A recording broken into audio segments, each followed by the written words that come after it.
guitar. The name Simple Creatures was in fact the fifth name that we thought of for this band. We finally settled on Simple Creatures, which was good. Yeah.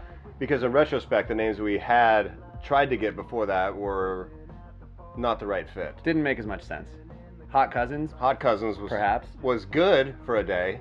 Fun Police was great for like 2 weeks. That was strong. Modern Medicine was a good idea, but we didn't get that. Yeah. I think there was another one as well, but we settled on Simple Creatures, and I think that it fits. Simple Creatures manifested from a phone call. It started with a phone call. Mark hit me up asking if I wanted to work on some music.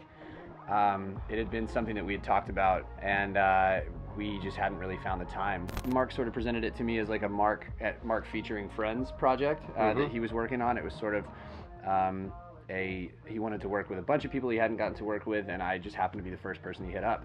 And so we got in a studio, started writing, and at first it felt like we were sort of just doing some odd version of Blink meets All Time Low, and so we kind of immediately said, let's not do that, let's go super off the beaten path. And then we started getting rolling on a few other ideas and kind of wrapped on that day. I think maybe we did 1 or 2 days in the studio. And then I get a call from Mark about a week later saying, I think our songs are more than just sort of a side thing. This feels like it could be a project. When we got in the studio with Simple Creatures, we approached it totally different than either of our other bands. Normally, for Blink at least, when I start writing a song, I'll pick up an acoustic guitar and come up with a melody over a chord progression, and if I'm left to do that, I'll kind of keep writing the same song over and over. So on Simple Creatures, we started off completely different. We would start with a drum beat or a loop or a weird keyboard thing or something on bass. So anything to just break us out of the normal songwriting process of writing something on a guitar. And it served us well. It made for weird arrangements and weird sounds, and got us off on the right foot. Working with Zach was incredible. He was sort of the cornerstone on this whole project, helped us realize the vision, pull it all together. He was kind of one of the ones in the room that was encouraging us to go way different.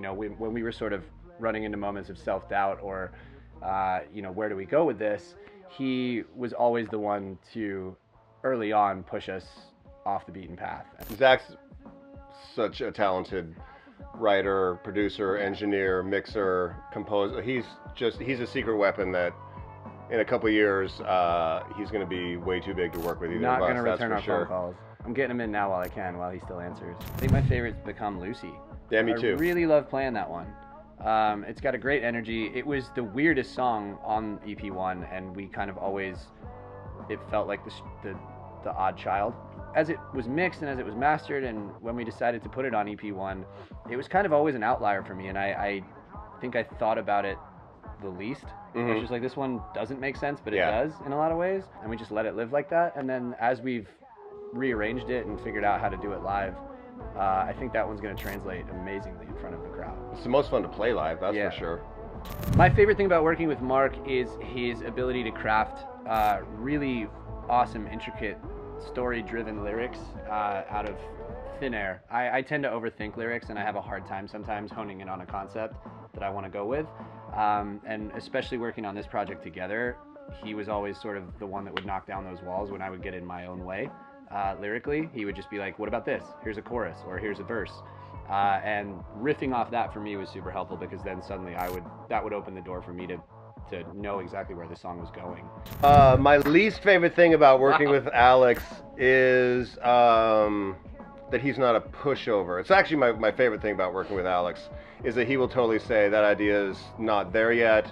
This part of a song isn't working. I tend to get like, if something's in a song and we at one time thought that it was cool in the song, I will stick with that and try and make that part better, instead of at some point going, that part's not working, let's just ditch that altogether and write something new.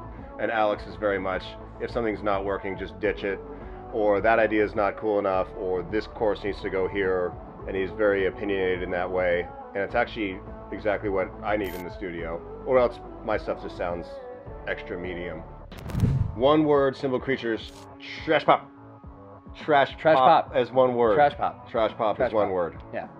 It's hyphenated, right? That counts. Trash pop pop is Simple Creatures. I mean, it's just a term that we affectionately started dubbing whatever this music is that we've been creating. I think it does have a lot of pop sensibility to it, but at all times there is some element of twisted weirdness that takes it off the rails and takes it out of being just a straight ahead pop project, I think. Yeah.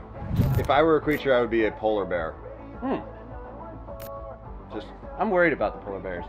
me too. I've seen all those documentaries. Yeah. Are you getting enough to eat? I am. Are you okay? Yeah, I'm pretty cool. Are they feeding you up here? Yeah. Pretty cool. Yeah. Polar bear. Yeah, I've always wanted to be a polar bear. I thought that they're very solitary. They live in the cold. Yeah. I'm like gonna go that. I'm gonna go with sort of like an interstellar space fox with a third eye that can see through space and time. Can I redo mine? I want to start over. Yeah.